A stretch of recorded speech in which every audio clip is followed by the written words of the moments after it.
We're chasing comedy, working on jokes, working on bits, seeing what sticks, seeing what stinks. We're chasing comedy, politics and current events, cultural shifts and psychological bents, the daily news, your grandpa's views, conspiracy theories, trending Google queries. Either way, it's all okay. We're chasing comedy. So listen up and we'll lay it all out, whether you're seeking wisdom or zoning out. Have your fill, it's all just for the mill with Brian and Dustin, and we're chasing comedy. We're Brian and Dustin, and we're chasing comedy. You read all them books, Brian?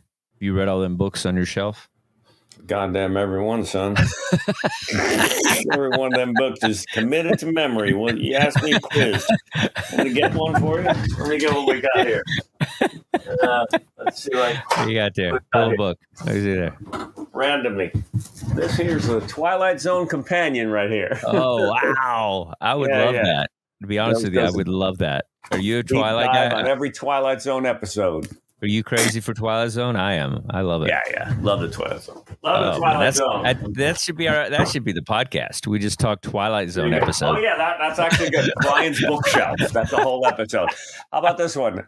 Acting without agony. Okay, an alternative to the method. Okay, this is like, if you look at my bookshelf, this is the weird, agony. But I thought agony was important in acting. I thought you had to bring that. You had to bring that feeling to it.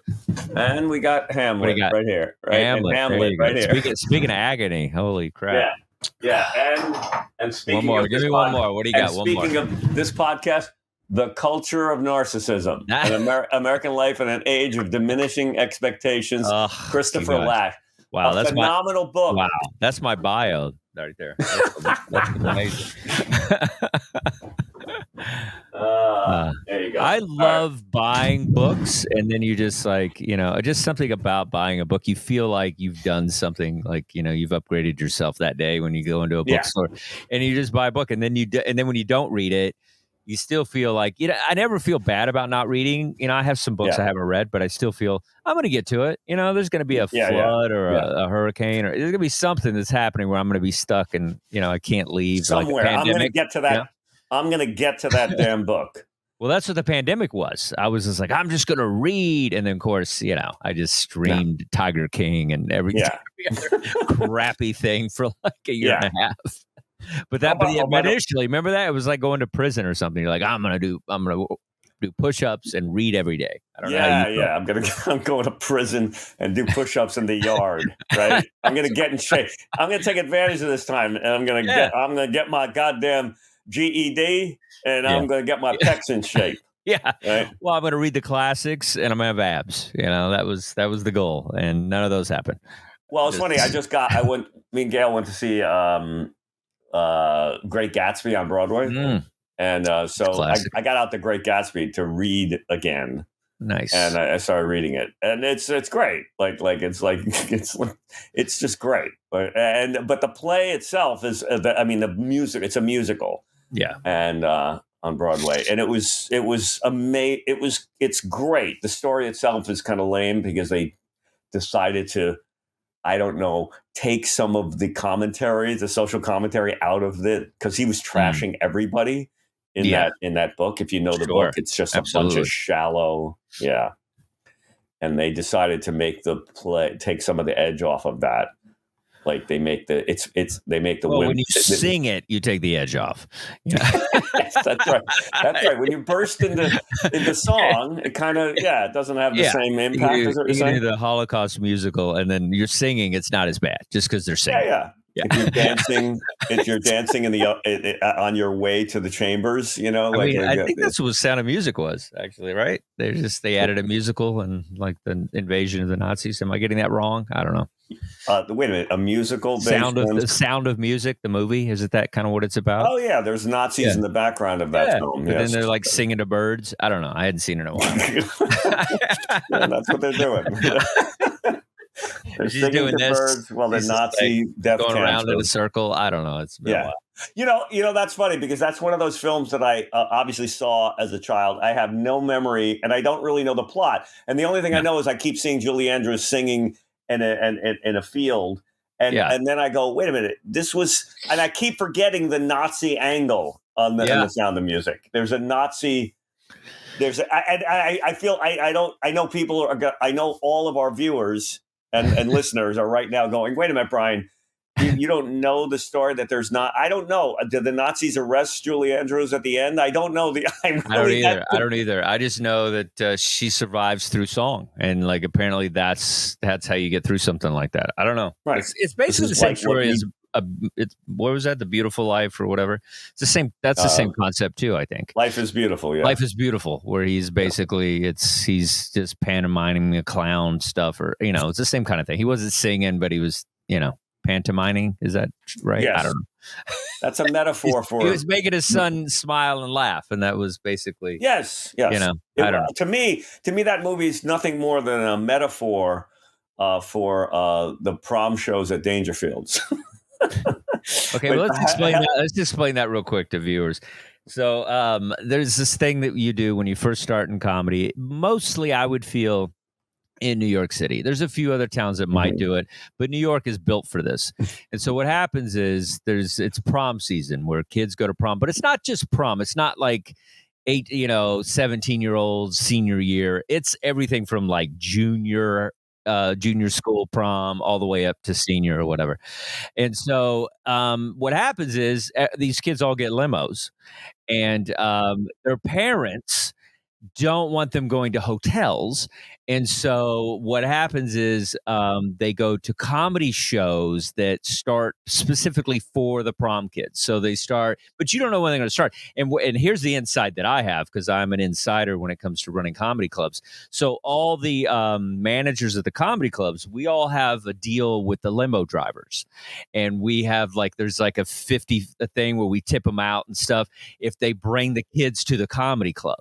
And so the goal of the limo driver is to be like, hey, you guys want to go to a comedy show? And then they're like, yes, that happens. And then we Wait a tip second. out. So this wasn't planned? Some of it is. So there are some tickets sold. Like this is more like the parents. Whatever. But a lot of times they just let these kids get in a limo, and then the point is they just drive around Manhattan. They don't do anything. But then the limo drivers are like, the kids get restless and they want to go pee and all that stuff. So that's when a lot of these guys were tipped out. And like Al Martin and all, we did all that. And we would just tip them out. And so to come to our club instead of Dangerfield's, like if I ran the New York Comedy Club. So it was like, come to this club, don't go over there. And see, this is where Dustin Chafin shines, because he's got these background stuff that I don't even know about. I have no idea about this. I thought we were just like tipping them out at the end. We're like, thanks for bringing them here and not staying in New York. Wait a minute. So now I suddenly I'm waxing rhapsodic about about this inside information that you have, which is wonderful. Now I realize you're the guy responsible for this. No, I was Al Martin. I was just a soldier. It was Al Martin was mostly in charge of all of that. Guys, the guys that owned the clubs. Al, rest in peace, was the guy that found a way to survive in the stand-up world without ethics, without a nice place, without like good comics. Like he found a way, and God bless him. I love him with all my heart. He gave me my start. I love Al. But he didn't care. He was very like, I don't care. Just you guys figure it out. Wait, ethics? Yeah, it was really funny. No, we're joking because Al was great, because Al was one of those guys who was like a businessman, and basically, people disappeared in the industry, and Al just always. I turned into Al in some ways and found a way and survived because of the skills that Al gave me. So I love Al with all my heart, but at the same time, he didn't care. He was just like, let's make a buck. Let's have fun, and you guys figure it out. And sometimes he would give guys like me the keys, and I was decent comic and knew decent comics, and so we'd have good shows. And then sometimes you give the key to the wrong guy, but it happens. And then, right. But I didn't know. I'm sorry, interrupt me. Go ahead. No, go ahead. No, but I didn't know that the inside background of the prom shows. I only knew the horrific emotional toll it took on our psyches as comedians to go up. There has never been I don't think I've ever performed for a group of people like who were less interested and more contemptuous of what we were doing on stage than prom kids. There was absolutely no. Well, It was all guys in those guys, those Guido guys, and like sitting there in their freaking tuxes, going, I gotta watch another guy entertain my girl here. Well, what it's is nothing this? like a 16-year-old Pesci. You know what I mean? It's one thing to have a 33-year-old, but a 16-year-old Joe Pesci is a whole other thing. So and then have a whole room of them. Yeah, a whole room. But here's the deal. This we got to understand too. So I explained how we kind of got the kids there. So to break it down, so here's what happens too is so basically it's like, you know, the comics that are involved in this are usually comics that either are young, brand new, that look like they maybe could be in high school, or guys that can handle any crowd and be able to make kids laugh, which, you know, there's some of us that just found a way to be able to like cross over and make children laugh, you know, or whatever. But what would happen was we never knew when they were coming. And so it'd be so funny. Like a lot of times you'd show up, they'd say, okay, we got a prom show. I think it's from 1 to 3. And so you would literally be at the club just waiting for a show to happen and waiting for this, because the show didn't happen until a limo pulled up. And so we might be there an hour. I remember just like, you know, my drinking and drugging days, I'd just be getting high and drunk. And so you're just basically getting drunk to entertain children, you know? And it was 2 a.m, 3 a.m, right? Oh, it was insane. Just whenever they showed up is when the show started. So you just had to wait until you saw this limo pull up. And you're like, okay, here we go. And then and it really is. It really felt like, you know, how like cinema is, you know, as porn is to cinema. That's what prom shows were to like being, you know, to comedy, because you felt when you at the end of the night when they were peeling off the money to pay you, there was this feeling of like I'm dirty. I've done something like for me, just performing there, because all you could do is insult them. Like you insulted the guy's friend. Hey, who's this guy with this hat with the who's this guy with the hair over here? And his friends go, ah! And that was it. Like any material, it depended where you were in your comedy. If you were a new guy, it was great because you're finally getting $20. Oh, and sure. So, like, if you were a brand new guy, it was amazing. But if you were like a vet and you've been doing it, you're just like, oh my gosh, how long am I going to keep doing these? Yeah, because sometimes you do 3 shows at Dangerfields, and it, you know what I mean, and it would be packed, and you do 3 shows, and then they would do the prom shows, and you were there anyway, so you said, all right, I'll do the prom shows. And then every time, personally, this was for me, I just would regret it every night. And I'd go home just wanting to end my life, because the level of hostility that you were getting and from the crowd was so prodigious. Did you ever do the prom boats? You ever do those?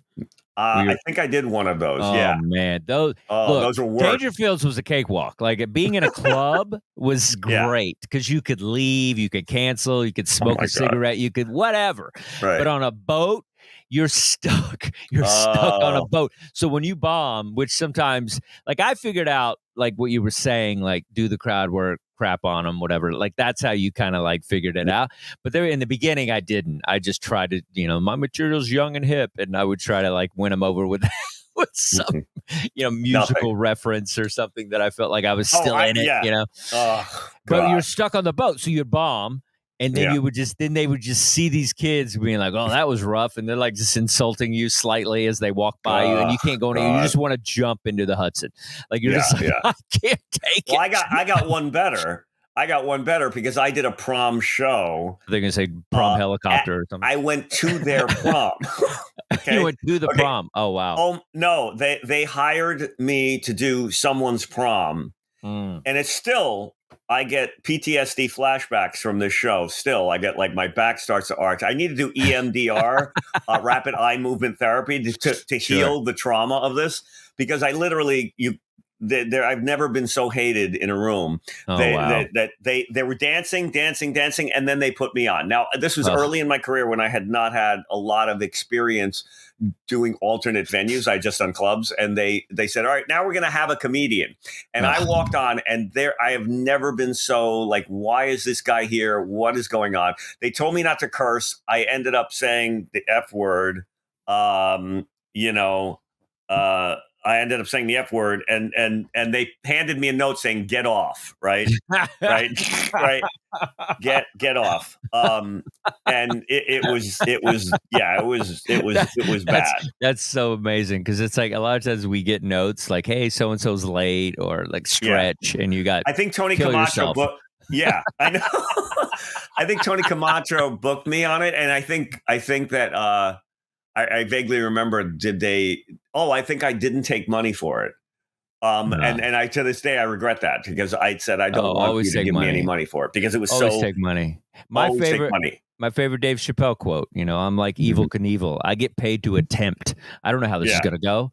Like, I love that, because it's so true. That's, whenever they like, stop the dancing and then just add the comedian in there, it never works. I remember just brand new to comedy. I don't even think I stepped on a comedy club stage. I took a class at the New School comedy class, and I did all kinds of stuff. And some guy, Blakeman did one, and then I did another one. This guy Friedman or something, forget who it was. Okay. But I remember, and so there was a guy in the class, and he thought I was really funny in the class, and he's just like, hey, my friend does these kind of like big shows, New Year's Eve shows. And so he was just like, hey, you want to do the show? And it's in the Poconos. Mm-hmm. And so I was probably 8 months into comedy. Maybe I did some, I think I was kind of working at New York Comedy Club, busboy or whatever. So I did have some comedy club stuff, but it was, very minimal. And I remember I was working with this comic, Brad Trackman was at the club. Like, he was a manager, and I was kind of like the lackey or whatever, and just did whatever to get stage time. Mm-hmm. And I remember I had this gig, and as I go, this is a New Year's Eve gig. I have to do 30 minutes. I could barely do 6 minutes. And I remember he said, I'll loan you some of my jokes. Wow. I'll loan you some of my jokes. Yeah. Like, I had to pay him like $10 or something, $20 for like every joke. So it was like, but how could you learn so that? Desperate. I didn't know. I knew nothing about comedy. You know what I mean? When you just don't know, you're just in the system. You don't know. Like, you don't know that's not how it works. No. It's like music industry. You don't realize that you're not supposed to sign that. You're not supposed to, whatever. You just don't know. So comedy, there's no like, introduction to like, this is what you should do. There's no unions, No, of course not. I remember a comedian told me this great story about he went up to the upstate New York. Him and another comedian, they got booked for 2 shows up in like near Buffalo or something like that. And the guy comes out. It's like 2 shows, and so it's this kind of big, like 300 people or something like that. And they book them for 2 shows. And I keep emphasizing that because that's the key to the whole thing. 2 shows, and they get up there. And they were young comics, and the guy, but they've been around a bit. But I think they had to do 45 each or something like that or whatever. So they had enough material, and it's 45 each. And then the guy goes, "All right, now we're going to take a break, and then you're going to do the second show." And they go, "Wait, the next crowd's coming in?" They go, "No, it's the same crowd." Right? It's the same crowd. It's 2 shows, and you're doing them in front of the same crowd, and it's 45 minutes each. Now, they did not have, at that point, back then, before Louis blew the paradigm, and George Carlin before him, a lot of guys from the 60s and everything, they had like a half-hour material, and they never changed it to their entire careers, like in that career. These guys, so they had 45 barely, and then they had to do another 45 of all different material. So they looked at each other, and the guy told me the story. He goes, we looked at each other. We said, what are we going to do? We got a half hour here. What are we going to do? And one guy looks at the other and goes, steal everything. Okay. So like one guy did like half the side of George Carlin, class clown or something like anything they could think of. Yeah. Whatever it takes to survive the moment. I remember I was just like, and it was funny because this guy, he loaned me his jokes, and I was was trying to like do the jokes, and I was messing them up because they weren't my jokes, so I didn't know how to like tell them. And it was funny because it was a big deal to do this gig, and I invited my parents. They like flew in, and we rented a car, and it's on video somewhere, and it's just it's an atrocity. And it was like, but that's the thing, and it was like they were all Polish, and like it was just like a Jewish Polish thing, and it was just like, I looked like Eddie Vedder at the time. I had long hair, and like I had like a tuxedo shirt that was like, you know, half open, and like, you know, it was just like, it was the whole thing was just a disaster. But but the funny thing is, everybody was having a good time, and then they go, okay, stop having fun, let's bring up the comic. And that's basically what you say, when you should never stop dancing. Like when you tell people to stop dancing and pay attention to this, it never goes right. It should always be awful. Comedy, music, or whatever, and then let everybody dance until the night, especially New Year's Eve. The context of comedy fascinates me, because the context, everything, it's so fragile. Everything about it, the lighting, the sound, it's a fragile thing. Music can conquer almost any scenario if it's loud enough and you can hear it. But comedy requires silence, listening. So many factors go into it, and one thing is off, and the whole context, you're at a wedding, you're at a thing. You know, I've done weddings. I didn't even know the people, and they just hired me. Like the ridiculous. How am I supposed to do the wedding, and I don't know anyone at the wedding? You're just going to have me get up here and do my act about weed? Like, what do you? And because people think you're funny. It's like that Jerky Boys thing, which is so funny, where the guy calls up Sparky the Clown, and he just, hey, Sparky, we want to hire you for a scene we're doing. It's a party, and we just want you to jump and swing from the chandeliers and stuff like that. And it's like the funniest thing, because any comedian knows what he's talking about, which is that just get up and juggle and do stupid stuff, and that'll be hilarious. We want to clown for our party, and it doesn't work that way. I bombed in front of cancer patients. Okay, I did a show for cancer patients, and I ate it in front of cancer patients. Like. That's the worst. I did one of those recently. Yeah. Oh, did you really? I did. Yeah. Everyone was like, I think most of them were in submission, and so it was a little bit of a better vibe. You mean remission? Right. Remission? What is it? Remission? Remission. Submission. Are they wrestling? Were these wrestling cancer patients? I don't know. It's a good thing I don't know what that means. Remission. Yeah. Yeah. But it was like a kitchen, and there was like no microphone, and it's just like, it's like, it's horrible. Oh, these people, you know what it's like to have people with very little time left, and they feel like you're wasting it? That's like the word. Just the pressure of being the last comic they're going to see.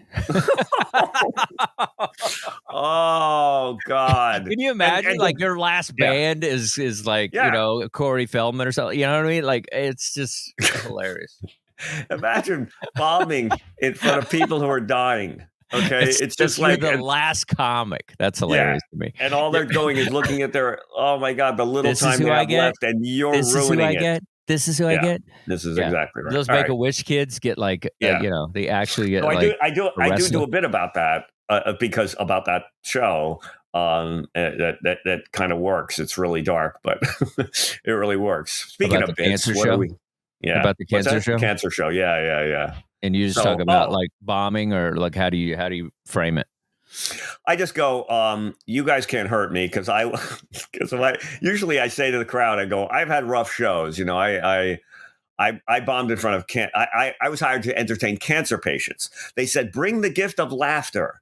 And I thought, that's awesome. I'm going to bring the gift of laughter. Unfortunately, I didn't get any laughter from the cancer patients. They didn't like me. I was the third comic of four. And they didn't like me. You know what that's like, to have people with very little time left, and they feel like you're wasting it. They had people they brought in from chemo. They were asking to be brought back. They're like, take us back to.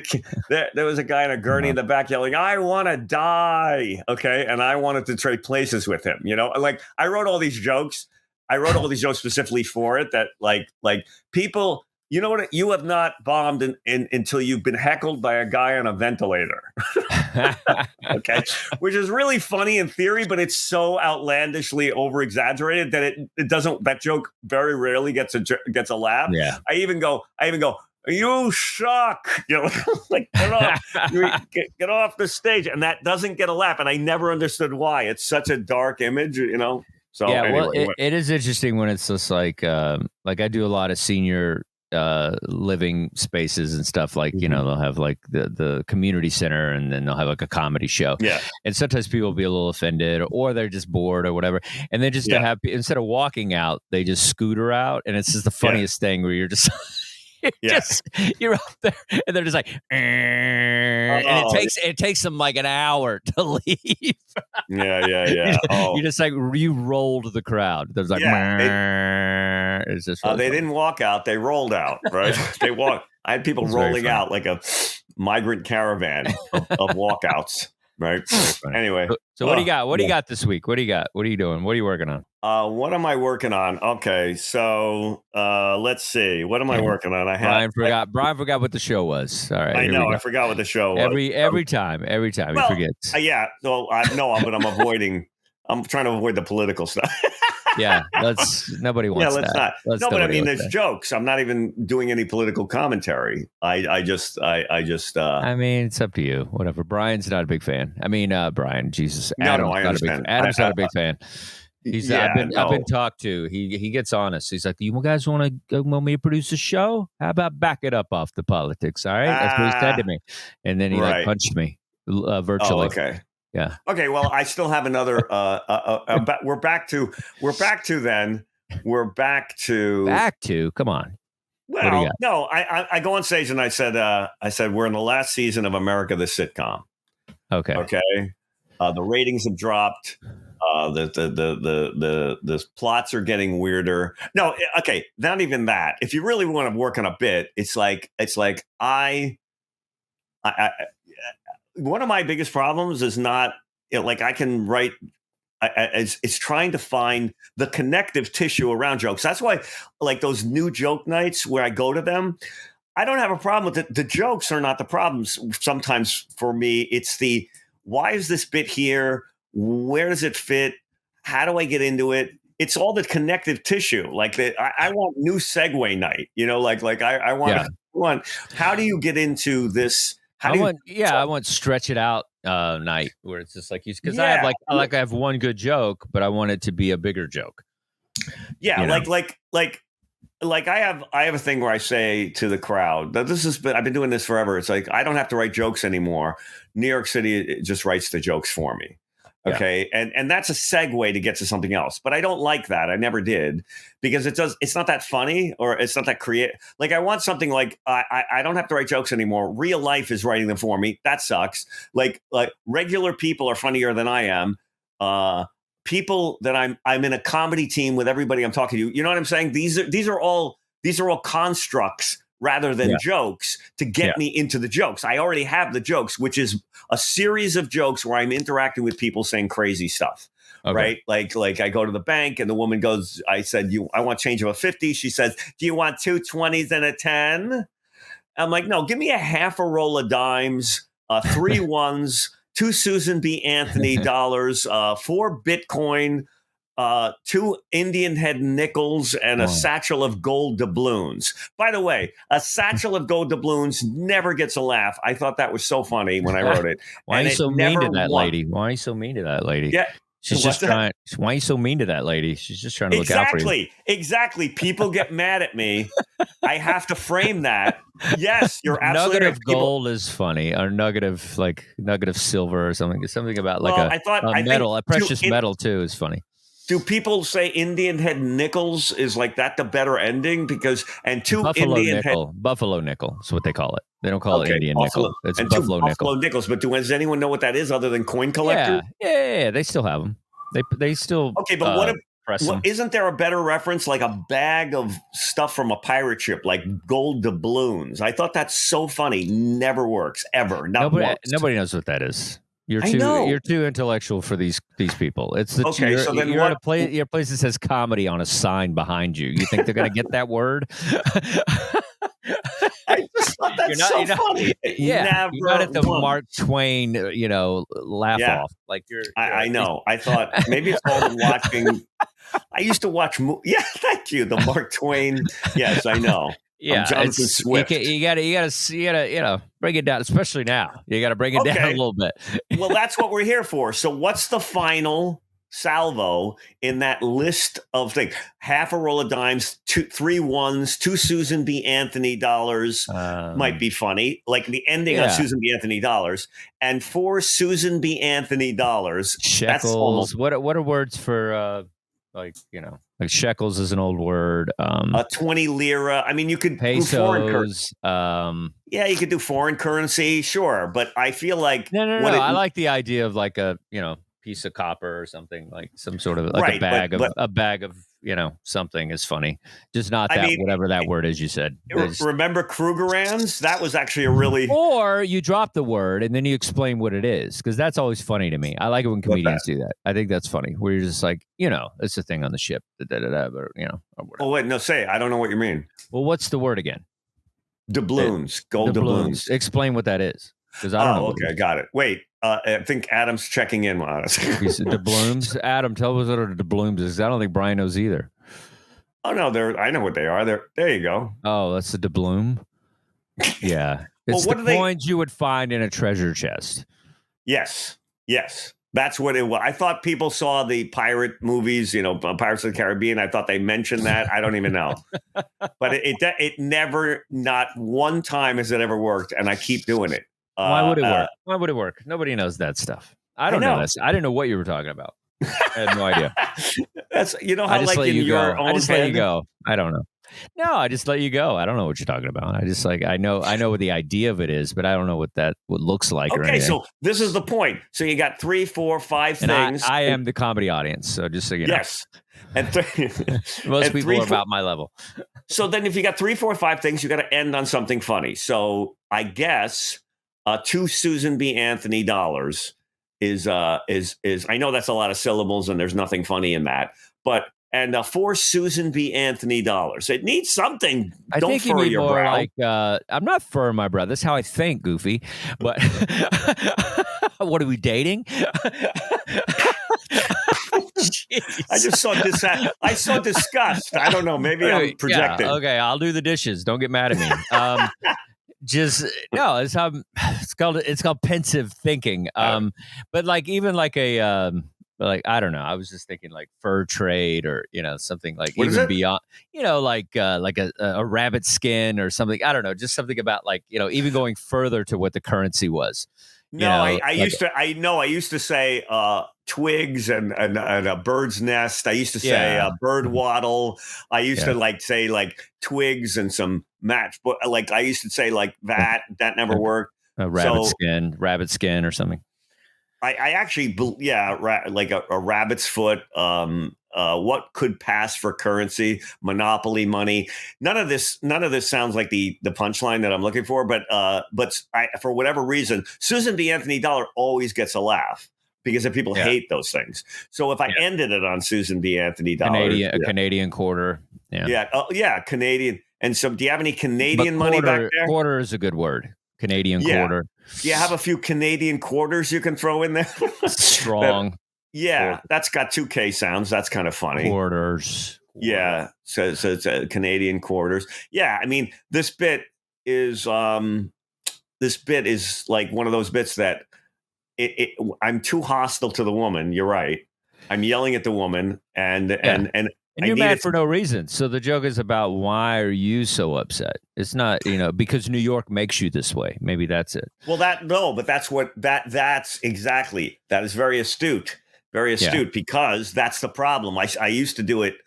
And then I changed it to, then you're in a bad mood and you take it out on somebody else. I'm at the bank and the woman goes, do you want 2 20s and a 10? And I'm like an idiot. I'm like, no, give me a half a roll of dimes, 3 ones, 2 Susan B. And then the attitude infects me and then I become a jerk. So because that's what it is. Like you start your day and you're happy and you had your cup of Joe and you see that you're in New York City and the birds are flying, the thing and everything. And then it's just like, and then I think the funniness of like how you're transformed into this thing, it's like, right. I think that's what New York does. Like you get on the subway and all that stuff. that is helpful, and I think I will go with that attitude is definitely important because it kills the bit. I changed it to I'm in a bad mood. That worked. That changed. By 3 o'clock, you're just it's like you're just a disaster. Like you start out like Mr. Rogers. The end of the night, you're Mr. Something funny. Something funny like Mr. Rogers. You start out the day, and then the world just grinds you down. That's great. That's really funny. That's what it is. It's so true. I lived there for 25 years. I get it. I know what that is.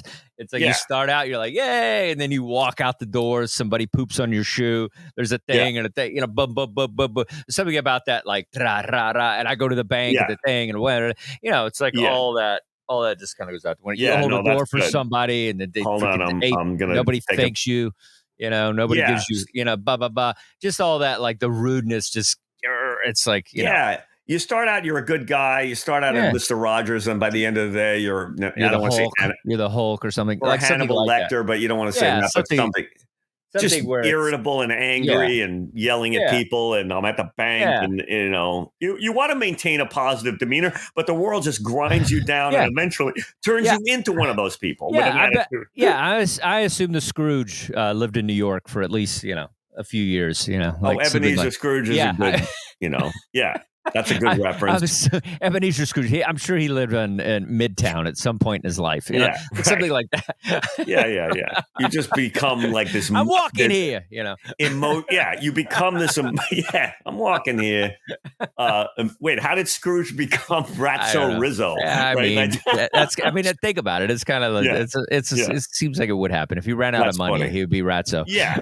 The world just infects you with their attitude, grinds you down, and eventually, by the end of the day, you're just another, cog in the attitude wheel. I don't know, something. Yeah, because that's what people say. That people say New Yorkers are rude. We didn't start out this way. All right, we didn't even we didn't start out even the day we didn't start out this way. We didn't want to get to this point, and then it's just like it's something about that where it's just like because that is also everybody says you're rude. Everybody, New Yorkers are rude. Well, let me break it down for you. That's great. We don't start out in the morning. I'm Mr. Rogers. Hey, good morning. By the end of the day, I'm blank. I wish it was Scrooge. I wish it was a Mr. something. It's got to be another like that would be great. If it was, there might be Mr. Black, Mr. Doom. Mr. Something from a Quentin Tarantino Adam, movie. Is there any evil misters? Adam, we need an evil Mr. reference. We got.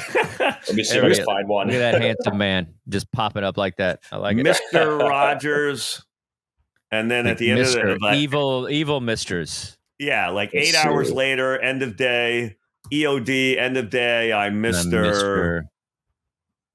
Gloom and Doom, Mr. Darkness, Mr. Palpatine. Who's Star Wars is always good for who's the most evil? I'm Darth Vader. There's no terrible. Mr. There's no. Oh, I thought you were talking about a Mr. in Star Wars. No, I know, but I'm expanding. Mr. Greedo. I don't know this. Mr. Sinister. Mr. Hutt. Who? Mr. Sinister. Yeah, I remember him from X-Men. Nah, might be a little bit too deep though. Yeah, see, this is a good lesson for you kids out there. What me and Dustin are doing here is we've established a parameter to try to find a reference, but it's a very limited one. We have to find something that's Mr. But it also has to be universal that people are going to get. It also has to connote evilness or attitude of a negative way. Maybe Mr. Rogers is too complicated, and then we go somewhere else. The Mr. Rogers sets you up so that it has to be Mr. It's too specific. No, but Mr. You could still do Mr. Rogers, but you might not be able to do Mr. A second Mr. No. There might not be an evil Mr. What about Mr. Burns? Mr. Burns, not terrible. That's not terrible. And Brian can do that. Brian can do that accent like that. Yes. Well, I mean that. He's kind of funny though. He's kind of funny. I think it's more like an angst. It's more like because it's more like bashing your head in the wall. It's like I can't take it. It's more like the Hulk more than it is Mr. Burns. Yeah, it's just like you can't take it anymore. Mr. Burns is like he's calculated. That's a whole nother thing. And it's also on a comedy show already. Yeah. It needs to be more like the the Hulk or something like the Hulk, because the Hulk is not the Hulk, because Hulk's kind of hacky, but the idea of like, you know, you start out normal. There's gotta be. Who do you think of when you think angry, irritable asshole? You myself. Yeah. No, that's a simple. There's got to be like a reference, because like that's in comedy. You have to have those references. You become blank. I'm Scrooge is as close a thing as you can get. It's just not funny, you know. Mr. Scrooge. Oh, Mr. Rogers, you're Mr. No, still not funny. Well, it might work for, you know, a month because it's Christmas, but it's after that it wouldn't work. Yeah. All right. Yeah.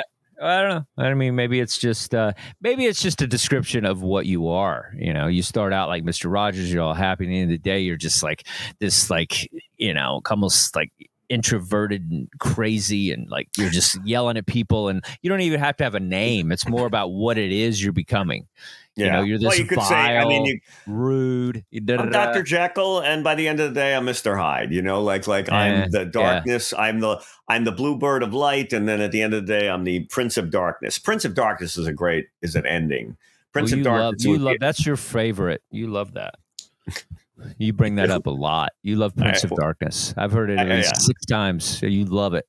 I think because I already have a joke with Prince of Darkness in it. Yes, you love Prince of Darkness. Prince of Darkness. No, but if you had the syllabic, if you match the syllables, that would work. Like I start out the day as a bluebird of happiness, and I end the day as the Prince of Darkness. Right? That would work. But it's one syllable. Bluebird, like Snow White. I get it. No, but it's one syllable off. Prince of Darkness, 4, Bluebird of Happiness, 6. It needs a shorter setup. It still works. It sounds good, but it still would work. I start at the Bluebird of Happiness. At the end of the day, I'm the Prince of Darkness. You know, that actually is not bad. It's not great, but it's not bad. I don't love the Bluebird thing, but I love the Prince of Darkness thing. Yeah. No. Bluebird of Happiness sucks, but it's as good as I could come up with. No, Rainbow of Joy, you know, the Beacon of Light. A beacon of because light and darkness. I'm a beacon of light. The end of the day, I'm the Prince of Darkness. That's great. Boom. That's how we do it. That's how we do it here. Drop the pin. A beacon of light. I go from a beacon of light to the Prince of Darkness. Boom. By 3:30, I'm like, you know, boom, boom, boom. Yes, by 3:30, I'm the Prince of Darkness. That's great. Yeah, because it's like, and you have fun with it, because it's like all the other extra stuff you could add, and that's a bit too where you could just keep adding stuff in. You know, it could be like something that happened the other day. It could be something that, you know, people talk about. You know, why you know the rude thing is such a good. No, but beacon. See that kids, light, darkness. The juxtaposition, like you could say, it probably this will ruin it. I need to say it out loud, but beacon of I don't think young comics want to be kids, but go ahead. Beacon of love and light, and a Prince of Darkness. No, it's got to be beacon of light. Let's see. That's me trying to tweak it, and it's gonna ruin it. Love and light. No, I used to do that when I was a painter. I would just keep painting on the canvas and be like, "You gotta stop. You gotta step away. You can't just keep painting." Beacon of light, 4 syllables. Prince of Darkness, 4 syllables. Oh, see that? Oh, that's so perfect. That's how we do. And it's like it's not like a 10. It's not like a 10 or a 9 joke, but it's like a 7, 8. It's in that range, and it's how we set up. Like by 3 p.m., I'm the Prince. Like that's the key. Well, it's a bigger joke if you're visiting New York. I'm not going to say New York. No, not you. Yeah. I'm saying an audience. Like if you're up there talking about how you start out this. Oh, it's more about you. It's not about being in New York. I thought it was specific. No, I don't want. That's too. I don't like the limitation of that. No, I'd rather have it be. You're this guy. Gotcha. Yeah. You start out, the world grinds you down. You don't want to say New York because it's limiting. Yeah. You say the world will grind you down. So in the morning, I'm I strive to be a beacon of light, but by 3 p.m., I'm the Prince of Darkness. I mean, it's good. Nice. Stick a bow on that. Stick a bow on it. What do you got? Right. Well, I have this big show coming up, and it's like it's in Santa Barbara. It's like this festival thing, and it's just like it's all kind of rehabs and stuff. And so it's all sober people. And so I have to kind of go in with a lot of, sober material. So I'm trying to write out that set list. And, I have jokes that, I kind of want to expand on. Like I talk about kind of like having the idea of I'm an addict and, always being at like, I still lie like an addict, it's like, my girl will be like, I like, instead of like drugs or whatever, I'll just go buy Hostess donuts or something and then eat them in the car, with nobody watching. And then and my girl, I'll walk in and my girl will be like, did you have donuts? I'll be like, no. So what's that on your shirt? And I'm like, dandruff. You know what I mean? Like I just my instinct is to lie over anything. Let me taste some of it. Like I just like even eating She's a donut. Eating my dandruff. She's eating a donut, and I feel like I have to lie about it. So there's something really funny. So just the idea of kind of like that, having like addict things into regular things. You know what I mean? No, that's great. Because that's something I would never. That's a thing I don't know anything about in terms of like, I don't like the phrase "lie like an addict" because I don't like the sound of that. But I love you know what I mean? Lie like an addict because I go, is he lying down? You think of him falling down. I see what you're saying. But I don't like the wording of that. But I love the concept of that. Like if you said it like addicts, it's your addicts. We learn to lie. You have to. It's an occupational hazard. You got to be a good liar if you're an addict. Because you're covering up for a lot of bad behavior and and a lot of like shame. And so we got that down. I mean, if you want to talk to somebody who's a great lying, talk to an addict because and I still have those tendencies. I still have those tendencies now, and I'm over it. But boy, my lie skills are top grade. I'm not saying I'm Trump level. Whatever. Yeah. Hello, cut that. Okay. Cut that. He did good. He went 47 minutes, so it's not bad. Yeah, 47. Yeah. But you have a timer on Brian. You could say it's like addicts and politicians. You don't have to say the name and I'm name not other politician level. That's great. Yeah. I'm not politician level. But right. I'm, an addict. Addict level is second to politician. Something like that. And that's funny too. Addicts and politicians, we both lie. I don't know what. We make promises we don't keep. We make promises we don't keep, and usually we lose our jobs after like a few years, right? We get kicked out of many jobs. There's always a sex scandal. Like there's yes, often. There's always a prostitute involved. Yeah, and usually there's a prostitute involved. All right, but that's good. The whole lying thing. I'm not politician level, but I got Olympic level lying skills. And then just do like the donut thing. That'd be good because that's a great frame. Like you just said, that's way better than lying addicts or whatever. So it's like, I love that. It's like politician, and then like I lie about eating donuts. And or so whatever. my girlfriend is now dusting for prints. She's scraping a sweater. She's scraping crumbs off my sweater and doing a taste test. Well, I'm claiming it's dandruff. There's something really funny about that. The idea that you're but I don't want her to. I don't want her to think that it's Coke. I want her to think that it's donuts. Yeah. Oh, I know. Yeah. I know. Okay. But that's the thing but that's funny. The idea that, but the evidence is very similar. Cocaine looks like cocaine and Krispy Kreme are very connected, right?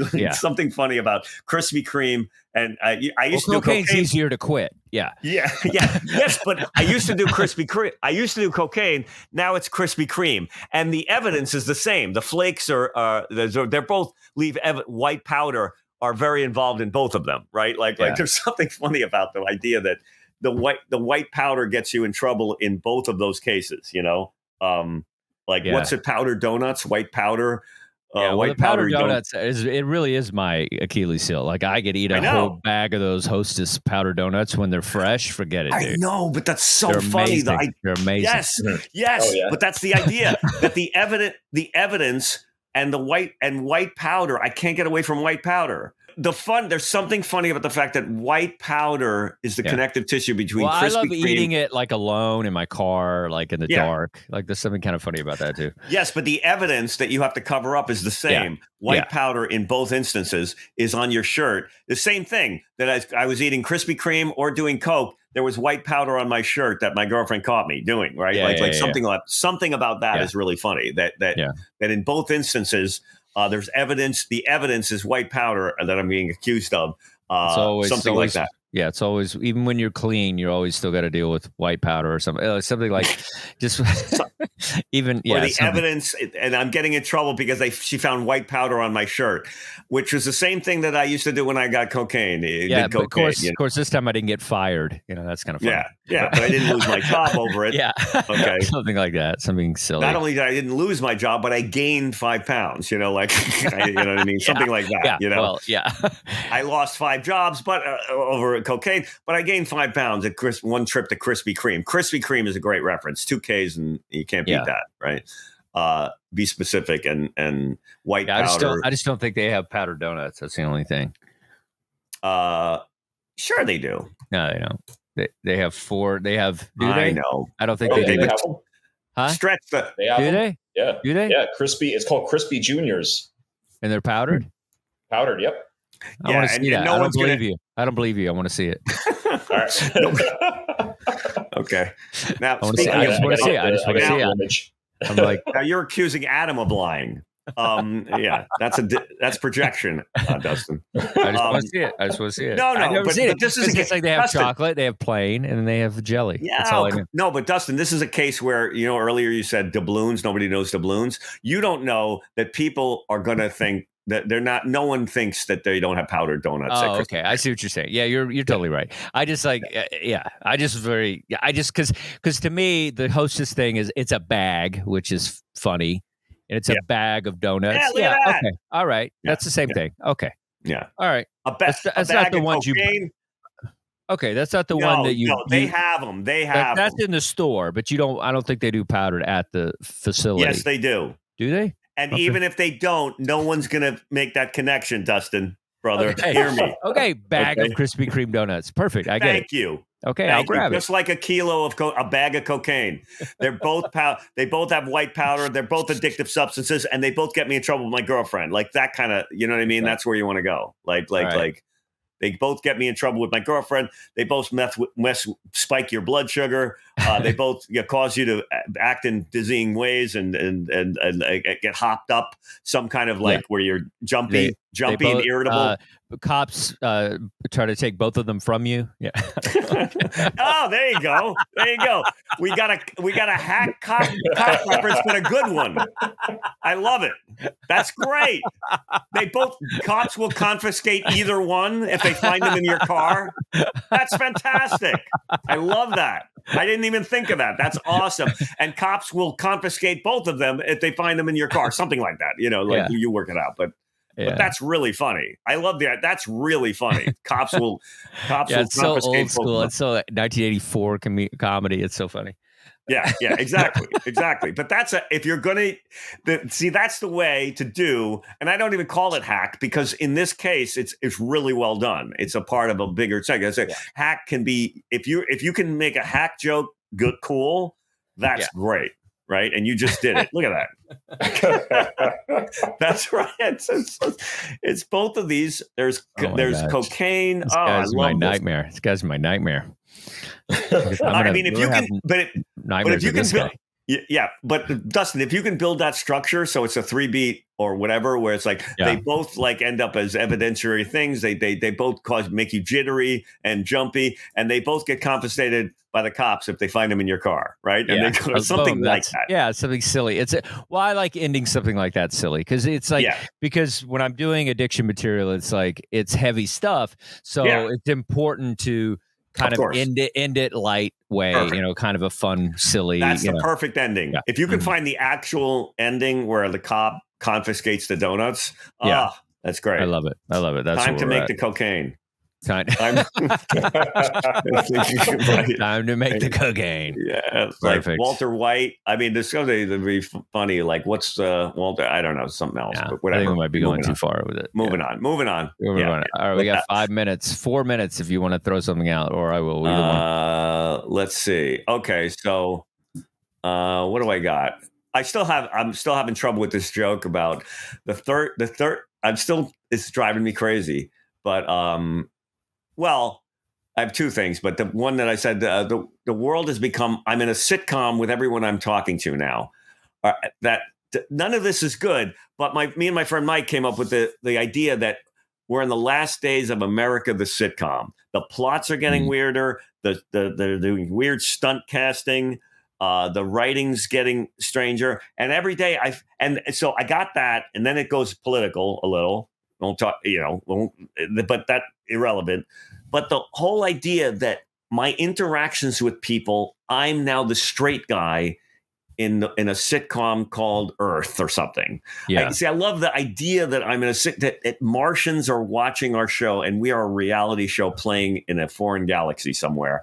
To me, that's like such a strong frame to put so many jokes. I'm at the airport. I asked a guy, is there a bathroom around here? He said, do you want the closest one? Yeah, I that's one of my killer things that I do, a riff. The cops pull me over. They go, do you know why I stopped you? I don't know, because you didn't have the guts to stand up to your old man and become the artist you really wanted to be. Like I have all these jokes that are my people say, do you want me to play devil's advocate?